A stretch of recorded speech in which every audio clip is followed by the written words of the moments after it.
ओम गंग गणपतये नमः।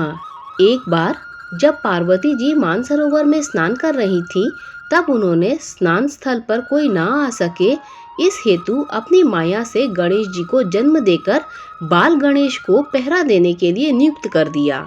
इसी दौरान भगवान शिव उधर आ जाते हैं। गणेश जी उन्हें रोककर कहते हैं कि आप उधर नहीं जा सकते हैं। यह सुनकर भगवान शिव क्रोधित हो जाते हैं और गणेश जी को रास्ते से हटने को कहते हैं, किंतु गणेश जी अड़े रहते हैं।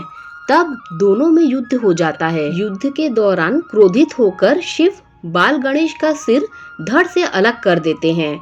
शिव के इस कृत्य का जब माता पार्वती को पता चलता है, तो वे विलाप और क्रोध से प्रलय का सृजन करते हुए कहती हैं कि तुमने मेरे पुत्र को मार डाला। माता का रौद्र रूप देखकर शिव एक हाथी का सिर गणेश के सिर से जोड़कर गणेश जी को पुनः जीवित कर देते हैं। तभी से भगवान गणेश को गजानन गणेश कहा जाने लगा।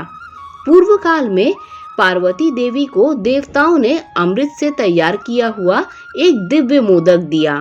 मोदक देखकर दोनों बालक गणेश और कार्तिकेय माता से मांगने लगे। तब माता ने मोदक के महत्व का वर्णन कर कहा कि तुम में से जो भी धर्माचरण के द्वारा श्रेष्ठता प्राप्त करके सर्वप्रथम तीनों तीर्थों का भ्रमण कर आएगा, उसी को मैं यह मोदक दूंगी। माता की ऐसी बात सुनकर कार्तिकेय ने मयूर पर आरूढ़ होकर मुहूर्त भर में ही सब तीर्थों का स्नान कर लिया।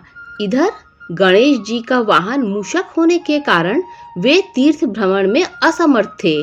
तब गणेश जी श्रद्धा पूर्वक माता पिता की परिक्रमा करके पिताजी के सम्मुख खड़े हो गए।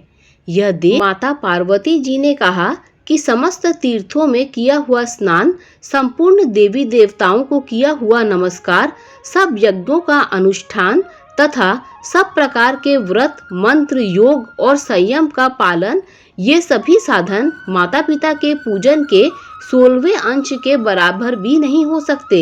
इसीलिए यह गणेश सैकड़ों पुत्रों और सैकड़ों गणों से भी बढ़कर है।